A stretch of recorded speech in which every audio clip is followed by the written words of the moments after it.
मंगलमूर्ती मोरया सालाबादाप्रमाणे दरवर्षीप्रमाणे संजीवन 464वा समाधी सोहळा उत्सव दिनांक 6 डिसेंबर पासून सुरुवात होत आहे।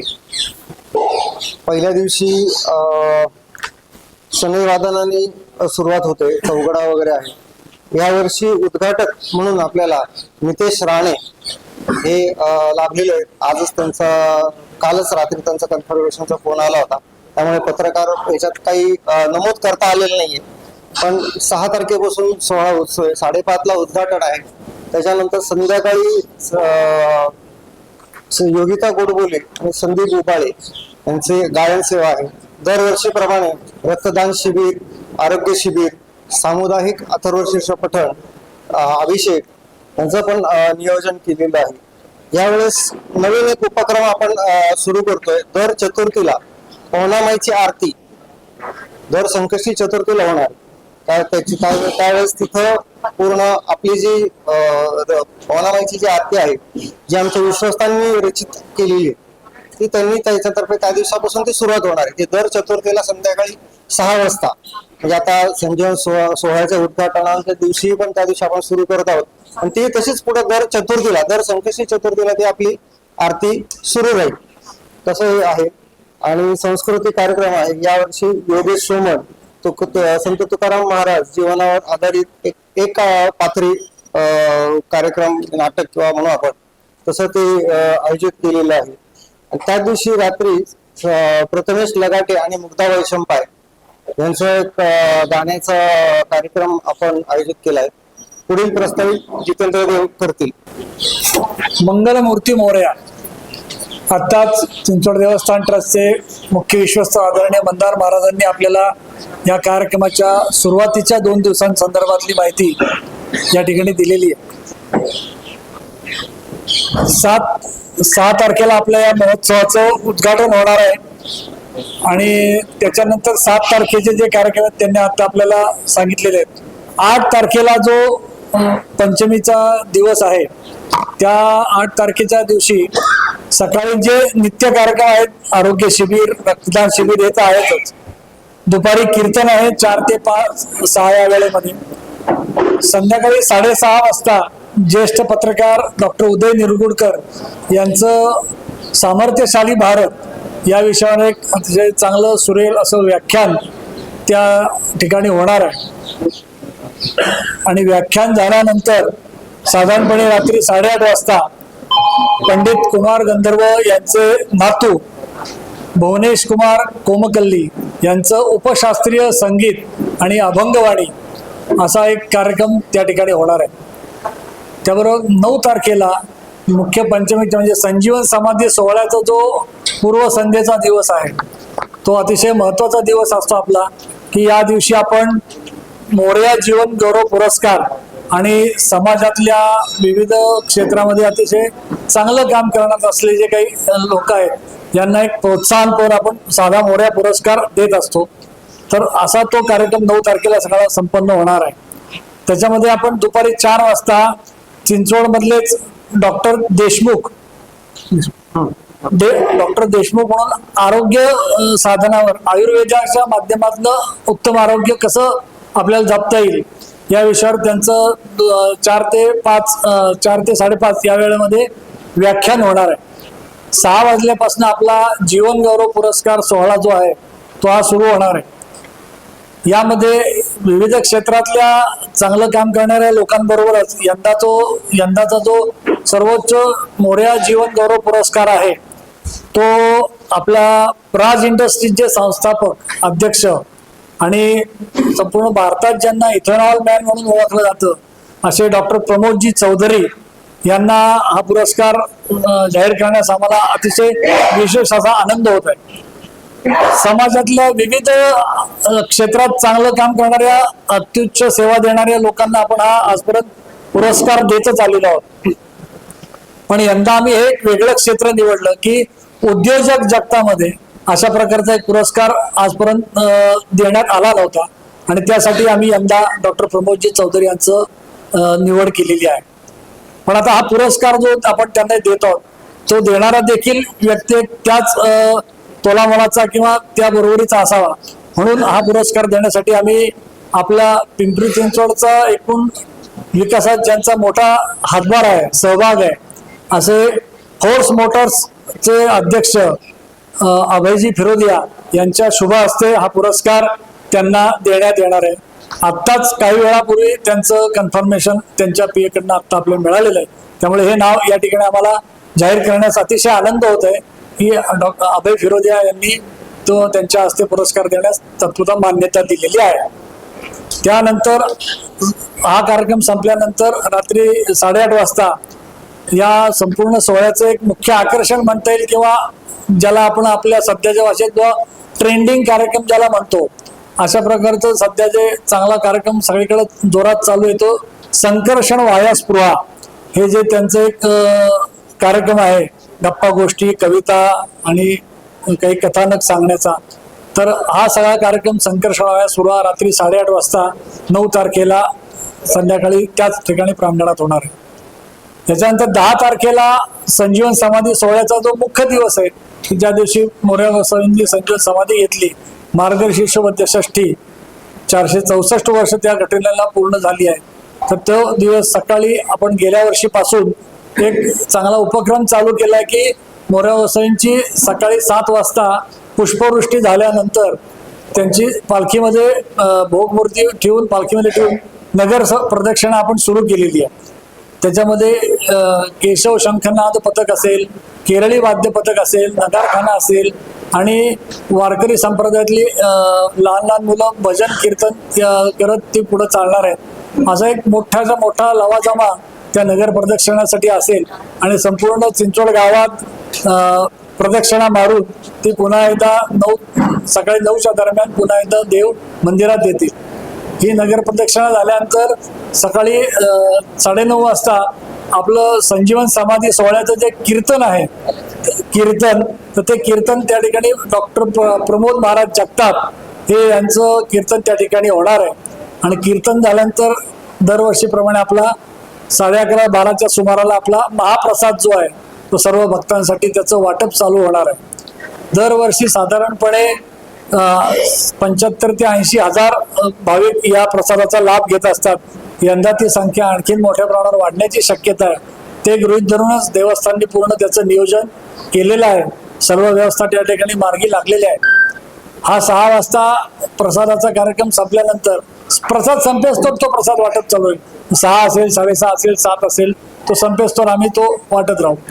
संध्याकाळी 6 वाजता तसं गंगा आरती, जसं आपण अनेक ठिकाणी काशी असेल, बनारस असेल किंवा ऋषिकेशला असेल, हरिद्वारला असेल, गंगा आरतीचं जे आपण कार्यक्रम बघतो त्या धर्तीवरच या ठिकाणी संध्याकाळी 6 वाजता गंगा आरतीचा कार्यक्रम आपल्या पाहुणेच्या काठावर आपण घेत आहोत.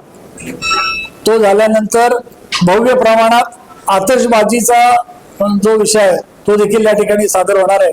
आणि त्या ठिकाणी ते आतषबाजी होत असताना कलावंत वाद्य पथक, जे मराठी कलासृष्टीतले जे सिरियल मधले, चित्रपट सृष्टीतले काही कलाकार आहेत त्यांचं एक वाद्य पथक आहे.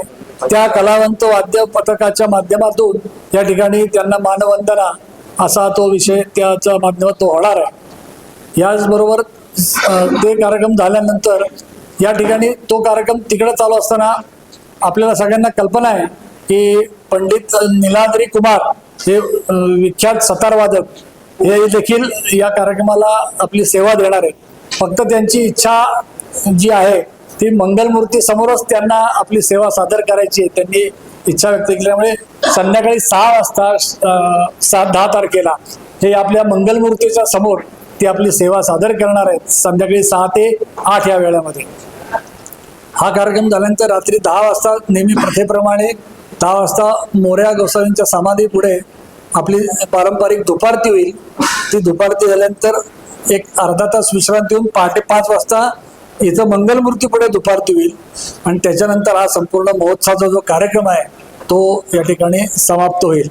अशा या अत्यंत मंगलमय आणि अतिशय आनंदात संपन्न होणाऱ्या या उत्सवाला आपण सर्वांनी देखील या ठिकाणी उपस्थित राहावं आणि रोजच्या रोज या संपूर्ण कार्यक्रमांचं वृत्तांकन करून या मोऱ्याचं जे प्रचार प्रसाराचं कार्य आहे अतिशय आपण चांगल्या पद्धतीनं पूर्ण करावं एवढी देवस्थान ट्रस्ट आपल्या सर्वांना विनंती आहे. धन्यवाद. मागच्या वर्षी तुम्ही सांगितलं कुठले कुठले उपक्रम आपण राबवतो, यावेळेस नव्याने कुठले उपक्रम त्याच्यामध्ये ऍड झाले. आता तुम्ही जसं सांगितलं की संकष्टीला आपण पौर्णिमेची आरती करतो, बरोबर. असं नक्की या वर्षभर काय आता नवीन आपण एक उपक्रम राबवलेला आहेच ऑलरेडी, तो फक्त आता हे करायचं की बाबा तो दर आता जसं इस्कॉन देवळात आपण गेले की द्रोणभर खिचडी का शंकर महाराजांच्या मठात तसं आपण गेल्यानंतर खिचडीचा प्रसाद सुरू केलाय, तसं आपण इथे पण सुरू केलेलाच आहे. हा रविवार आणि मंगळवार चालूच आहे. पण आता अजून आम्ही त्याच्यात शुक्रवार पण घेतोय, कारण आता बाकीचे भैरवनाथ मंदिर आहे किंवा राम मंदिर आहे, इथे पण एक एक दिवस दिलेला आहे त्यांनी. मग शुक्रवार एक राहते, तोही आपण आता एक ऍड करतोय का, म्हणजे दोन्ही सगळीकडे जो काही जे काय आपले पंचक्रोशीतले किंवा जे काय देवाला येतील लोक आठवड्याभरात कोणी आलं काय आलं तर त्यांना एक आपला प्रसाद मिळावा म्हणून आम्ही आता शुक्रवारचं पण आपण एक चिंचवड परिसरामध्ये जेवढी मंदिर आहेत त्या सगळ्या मंदिरामध्ये दैनंदिन प्रसाद वाटप असतो. त्याच्यामध्ये आपण मंगळवार आणि रविवार चालू केला होता. सगळीकडच्या मंदिरात चालू होते दिवस, एक शुक्रवार आपला शिल्लक राहत होता. म्हणून आपण यंदा तो निर्णय घेऊन या उत्सवापासूनच आपलं शुक्रवारी देखील तो प्रसाद वाटप सुरू करतो. म्हणजे आठवड्यातले 3 दिवस चिंचवड देवस्थान ट्रस्टच्या माध्यमातून भाविकांसाठी प्रसाद व्यवस्था असेल, जेणेकरून प्रत्येक भाविकाला कुठल्या ना कुठल्या मंदिरात रोज कुठेही गेलं तरी प्रसाद मिळावा हा एक हेतू आहे त्याच्यामध्ये. तो एक उपक्रम चालू केला. आध्यात्मिक स्वरूपात झाला, वैद्यकीय स्वरूपामध्ये देवस्थानच्या मोऱ्यावसवी मंदिरात देखील आणि बाकीच्या 3ही मंदिरात देखील वर्षभरामध्ये वारंवार रक्तदान शिबिरं, आरोग्य शिबिरं या ठिकाणी डी.वाय. पाटील युनिव्हर्सिटी जे मेडिकल कॉलेज आहे त्या कॉलेजच्या माध्यमातून देखील ओपीडी वगैरे असे उपक्रम सारखे चालू आहेत. आणि येणाऱ्या वर्षामध्ये म्हणजे आमचा अंदाज आहे की आम्ही मराठी नवीन वर्षापर्यंत चिंचवड त्याचबरोबर बाकीच्या 3ही ठिकाणी ग्रामस्थांसाठी आम्ही अँब्युलन्स सेवा ही पूर्ण वेळ सुरुवात करण्यासाठी आम्ही विचाराधीन आहोत. आणि मराठी नवीन वर्षाच्या मुहूर्तावरती आम्ही ती सेवा सुरुवात करू असा देखील मानस आहे. सामाजिक उपक्रमांमध्ये आम्ही चिंचवड सारख्या ठिकाणी म्हणजे इथल्या माध्यमातून थेऊर वगैरे ग्रामस्थ गाव भाग असल्यामुळे सिद्धटेकला पाणी सेवा पुरवणं हे जास्तीत जास्त आम्ही सुरुवात केलं आहे टँकर्सच्या माध्यमातून. त्याचबरोबर थेऊरला मध्ये पूर परिस्थिती झाली होती, आपण कदाचित ऐकलं असेल. तर त्या पूरग्रस्तांना त्यांचं संपूर्ण व्यवस्थापन होईपर्यंतची व्यवस्था जी काही आहे ती देवस्थानच्या माध्यमातून केली गेली होती.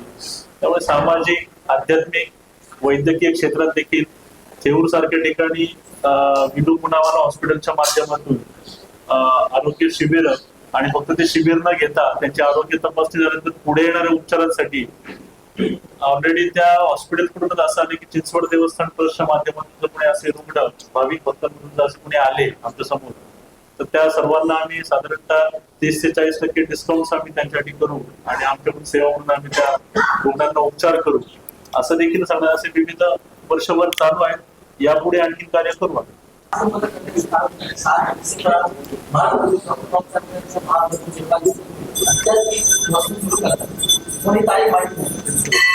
नाही, त्याच्यामध्ये कसं आहे की मोरा बसवणीचा संजीवन समाधी दिन जो आहे तो मार्गशीर्ष वद्य षष्ठी हा सगळा कार्यक्रम आपला तिथीने चालत असतो. चतुर्थीच्या आदल्या दिवशी आपल्या उत्सवाची सुरुवात होती. तारखेचा तसा काय आपला त्याच्यात इश्यू नाही ना असं काय. तसं चतुर्थीचा आदल्या दिवस तो योगायोग आहे. उलट चांगलं आहे, बाबासाहेबांच्या निर्वाण दिनी हा कार्यक्रम सुरू होतोय. कसं होतं तृतीय चतुर्थी पंचमी हा आपला रेग्युलर कार्यक्रम असतो. बोला. क दर्जाचा हा त्याचं झालंय, त्यांचं ते मंजुरी वगैरे सगळी झालेली आहे. फक्त जे काय आपण जी काही रिक्वायरमेंट केली होती ते फक्त तिथं यायचं राहिलेलं. मंजुरी झालेली आहे सगळी त्याची. यावर्षी नाही मी अष्टविनायक निधीमध्ये मिळालाय ना.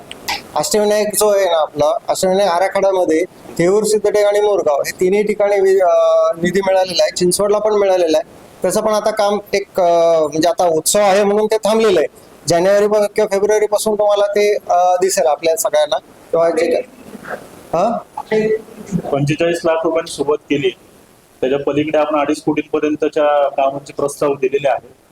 आणि बाकी 3 ठिकाणी आम्ही पुरातन विभागाच्या मार्फत आम्ही काही प्रस्ताव दिले होते. तर सिद्धटेकला एक साधारणतः 7 कोटी, मोरगावला 7 कोटी आणि थेऊरला 5.5 कोटींचा निधी, यातून मंदिराचं खऱ्या अर्थाने जतन आणि संवर्धन होण्यासाठी आम्ही मागणी केली होती. तर ती पूर्ण झाली. राजा तिकडे कामही भूमिपूजनही पार पडले आणि कामही सुरुवात झालेली आहे. महाराज, या उत्सवाची माहिती शहरामध्ये बोर्डिंग लागले, सोशल मीडियावर 8 दिवस असं असतं उशीर ठीक आहे, काय हरकत नाही. वेगळं पण काय सांगतो या उत्सव काय काय वाटतं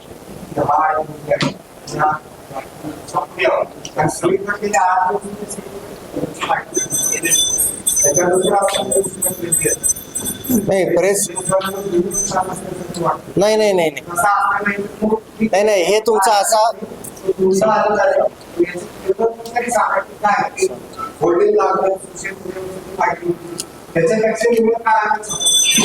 यंदा असं आपल्याला असं म्हणता येईल की पवनेची जी आरती आहे ती फक्त धार्मिक या दृष्टिकोनात न बघता त्याला एक पर्यावरणाचं एक रक्षण करायला पाहिजे, ही जागृती लोकांमध्ये व्हावी आणि त्या दृष्टीने त्याला एक धार्मिक रूप देऊन पण नदी स्वच्छता कशी राहील, लोक जे नदीचं प्रदूषण करत असतात वेगवेगळ्या माध्यमातून ते टाळण्यासाठी आपण काय उपाययोजना करू शकतो, हाही त्याच्या मागे एक संदेश देण्याचा आमचा प्रयत्न आहे. आणि म्हणून त्याला एक थोडी धार्मिकतेची जोड दिली आहे की पवनेची आरती दर चतुर्थीला आता सुरू होईल आणि लोकांना नदी सोडून गेल्यानंतर तिथं लक्षात येईल किंवा नदी किती खराब दिसते, आपण त्याच्यामध्ये आणखी खराब होऊ नये म्हणून काय नाही केलं पाहिजे किंवा त्याची स्वच्छता कशी राखली पाहिजे याचं एक थोडंसं प्रबोधन एक 5 मिनिटाचं त्यावेळेस केलं जाईल आणि त्या माध्यमातून नदी संरक्षणासाठी एक उचललेलं पाऊल असं याचं एक वैशिष्ट्य यावर्षी तुम्हाला सांगता येईल. प्रेस कॉन्फरन्स हा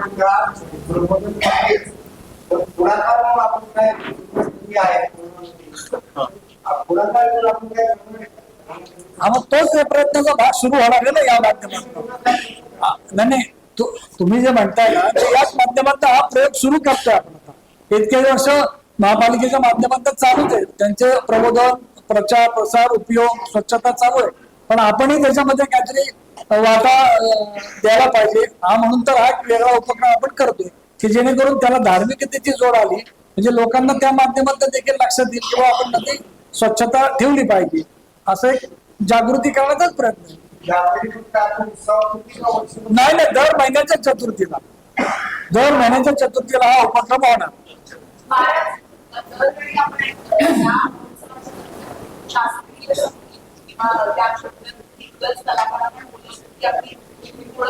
बरोबर.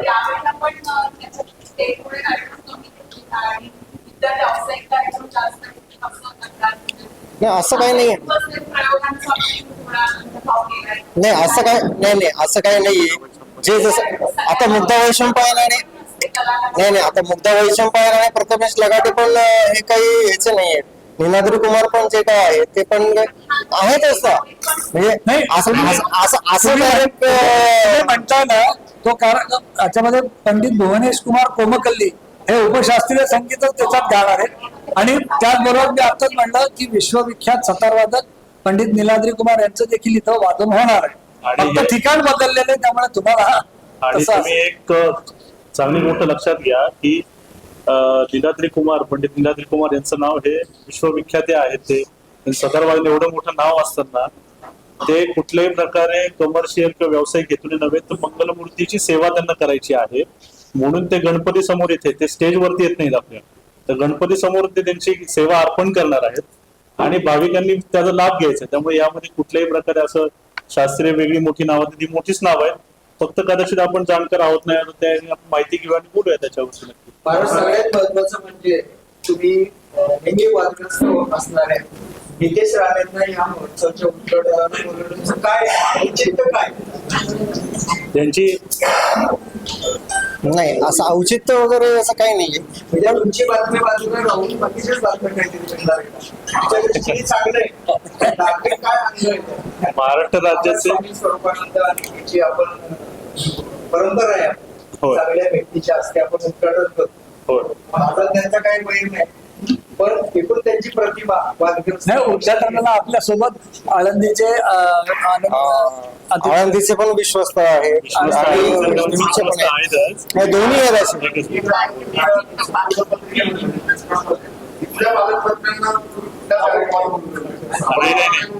आपण आता सगळे आपण निमंत्रण दिलेलं आहे, पालकमंत्र्यांना देखील निमंत्रण गेलेलं होतं. अधिवेशन- त्यांच्या वेळेच्या अभावी ते येऊ शकणार, पण ते म्हणतात मी उत्सवात किंवा उत्सवानंतर एकदा मंगलमूर्ती वाढत येतो. राहिला विषय नितेशजी राणे यांचा, तर ते सन्माननीय मंत्री आहेत महाराष्ट्र शासनाचे. आम्ही त्यांच्यासोबत अजून काही जणांसाठी आम्ही प्रयत्न करत होतो. महाराष्ट्र शासनाचे प्रतिनिधी जास्तीत जास्त इथे यावेत आणि त्या माध्यमातून देवस्थानचा या भागाचा विकास व्हावा अशी आमची इच्छा आहे. नितेश राणेंची देखील मोरया गोसावी महाराजांवरती एक चांगल्या प्रकारे श्रद्धा आहे आणि त्यांची इच्छा होती की मी उत्सवाला बाबा यायचंय, त्यामुळे यावर्षी श्रद्धा शिवाय घातला म्हणजे श्रद्धा आहे असं हे नाही ना काही. आज ते येत आहेत आणि पाया पडतात. आमच्याकडे कायम चालू. राजकीय अधिकार मत व्यक्त करणार नाही.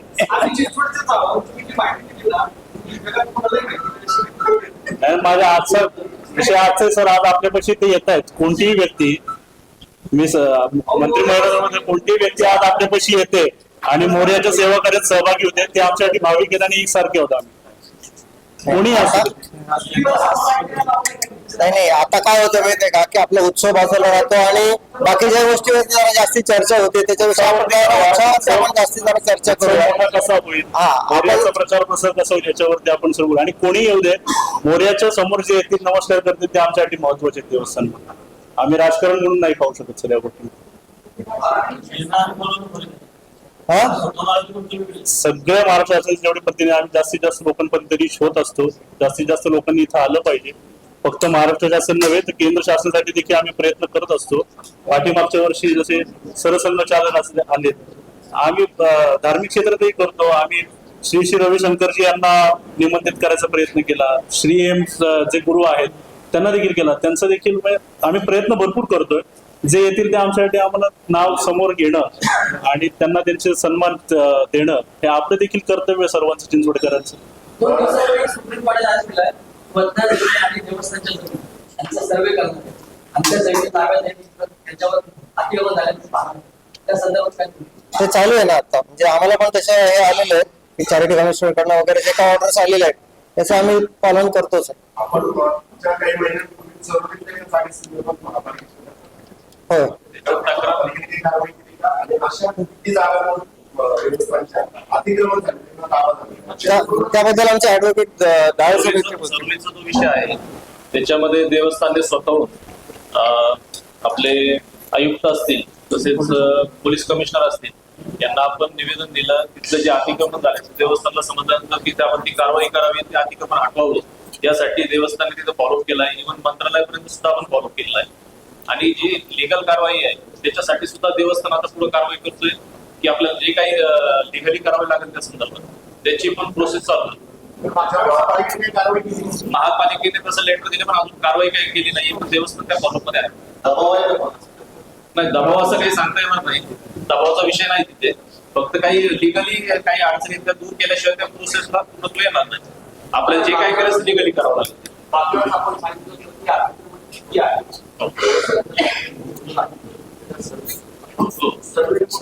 त्याचाच हा एक भाग आहे. ही जी कारवाई आपण केली तुम्हाला खूप आहे.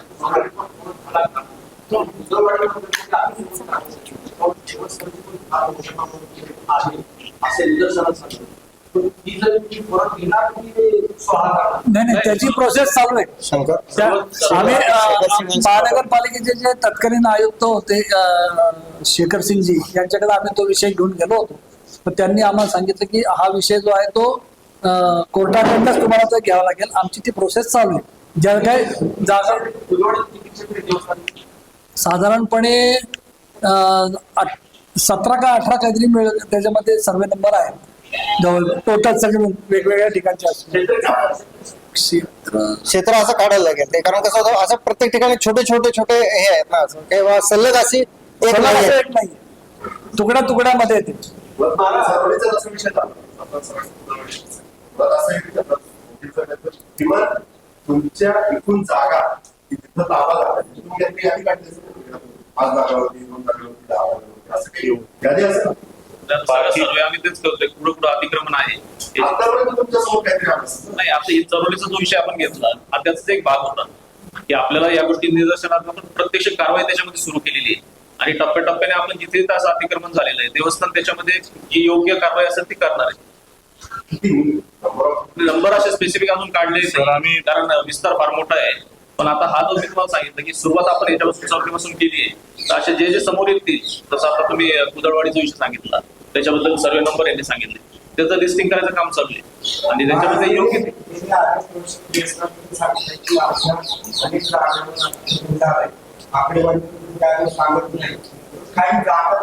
आकडेवारी आता इथं सांगणं अशक्य गोष्ट आहे कारण त्यासाठी पेपर समोर असतील. बरेचशा कोर्ट केसेस आता त्याचा संदर्भ फार मोठा आहे. बऱ्याचशा कोर्ट केसेस इथं असतील चॅरिटी कमिशनरकडे असतील हायकोर्टात असतील या चालू आहेत. बऱ्याचशा गोष्टी प्रोसेसमध्ये पण आता आपण ज्या उद्देशासाठी इथं आलोय इथे तुम्हाला तो सगळा डेटा देणं शक्य नाही. जर आपण या गोष्टींसाठी वेगळी बैठक केली या गोष्टी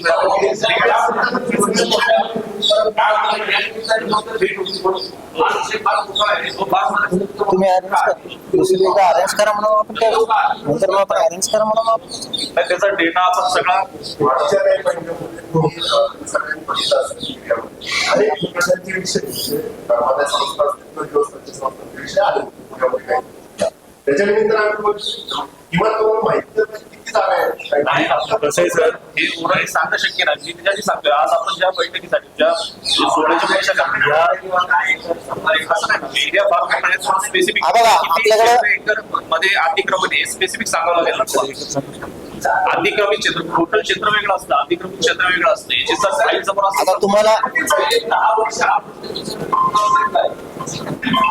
त्यांच्याच निमित्तानं नाही आपलं म्हणणं अगदी योग्य आहे पण आता आमचं हेच सांगणं आहे की त्याच्या डिटेल्स ज्या फाईलमध्ये आहेत त्याचा आपण तुम्हाला ते सुद्धा आपल्याला सांगता येईल पण त्याच्यासाठी व्यवस्थित आपल्याला एक अरेंज करावं लागतं. त्याच्यासाठी आपण सेपरेट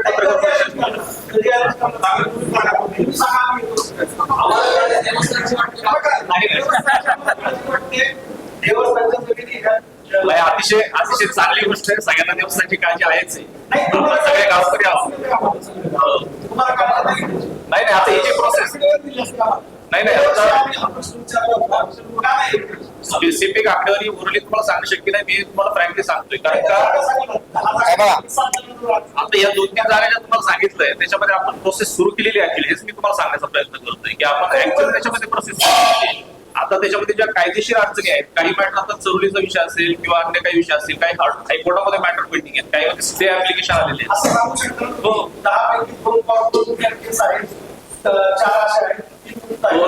असा आकडा आम्ही एखादी आकडेवारी सांगितली चुकीची निघाली तर परत तुम्हीच आम्हाला विचारणार. नाही हा जबाबदारीचा विषय स्वतंत्र नाही हा जबाबदारीचा त्यांनी सांगितल्याप्रमाणे हा जबाबदारीचा विषय सांगण्यात काही अर्थ नाहीये. म्हणून मी तो सांगतो की फाईल समोर असेल मी जरी वकील असलो तर फाईल माझ्या समोर असल्याशिवाय मी सांगू शकत नाही. या संदर्भात लवकरच आपण एक नवीन वेगळी प्रेस बोलू आणि तुम्हाला इन्फॉर्मेशन नक्कीच नाही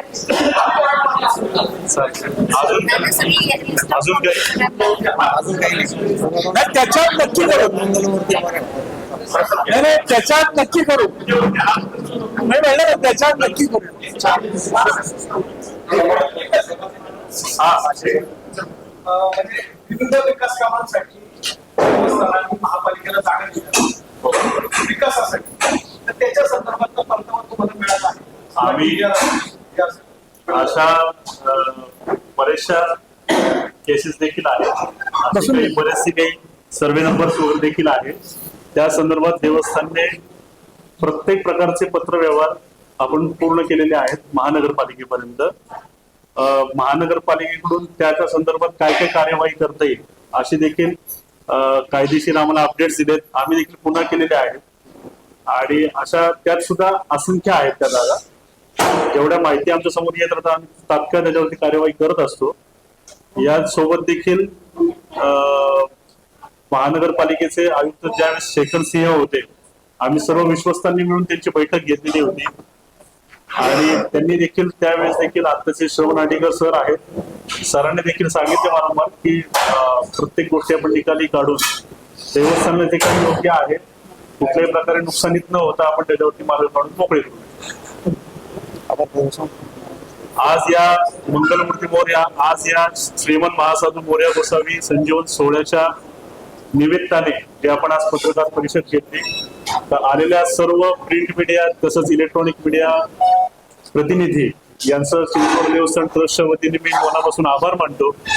आणि असंच आपण सर्वांनी मिळून मोरया गोसावी महाराजांचा प्रचार व प्रसार वाढवूयात आणि एकत्र येऊन आपण पुढे नेऊयात. हा उत्सव चिंचवडकरांचा उत्सव आहे, महानगरपालिकेचा आहे, तसंच देवस्थानचा देखील आहे. तर हा उत्सव आपण वाढण्यासाठी जास्तीत जास्त प्रयत्न करूयात आणि पत्रकार परिषद संपन्न आल्यास जाहीर करतो.